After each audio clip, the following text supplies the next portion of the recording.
समाजासाठी, समाजाच्या हितासाठी, की समाजाचे उदय व्हायला पाहिजे, समाज चांगल्या याच्यामधून म्हणजे भ्रष्टाचारातून बाहेर निघाले पाहिजे.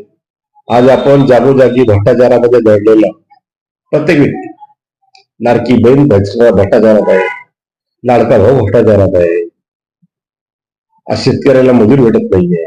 लोकशाहीच्या पद्धतीतून म्हणजे तुम्ही कुठंतरी म्हणजे तुम्ही लोकशाहीचा आघात करत आहे, की लाडक्या बहिणीचे तुम्ही 1500 रुपये घ्या, लाडक्या भावाला म्हणता तुम्ही 2000 घ्या. मग कामं कोण करायचे शेतीचे? मग शेतीच्या जगावर काम नाही झालं तर विकास कसा होईल आपल्या देशाचा? आज प्रश्न असा आहे की शेतकरी गरीब होत चालला,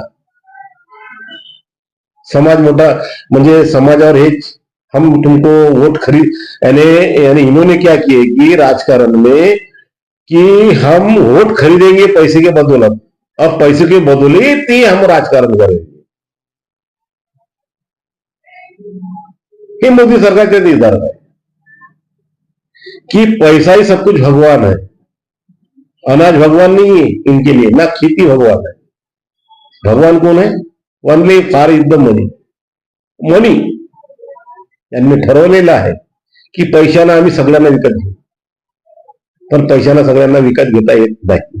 लक्षात ठेवा. साधारण एखाद्या गरीबाचा मुलगा MBBS बनला काय आता एवढ्यावर सांगा मला, किंवा त्याने MBBS बनायचं असलं, अमकी परीक्षा पास नाही गेली, तमकी परीक्षा पास नाही गेली,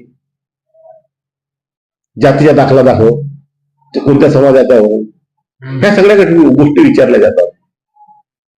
अखेर आपण तर इंडियन आहोत, कोणा भारतीय आहोत ना, पण भारतीयाला विचारले जाते की तो कोणत्या समाजाचा हो आणि कोणत्या जातीचा हो.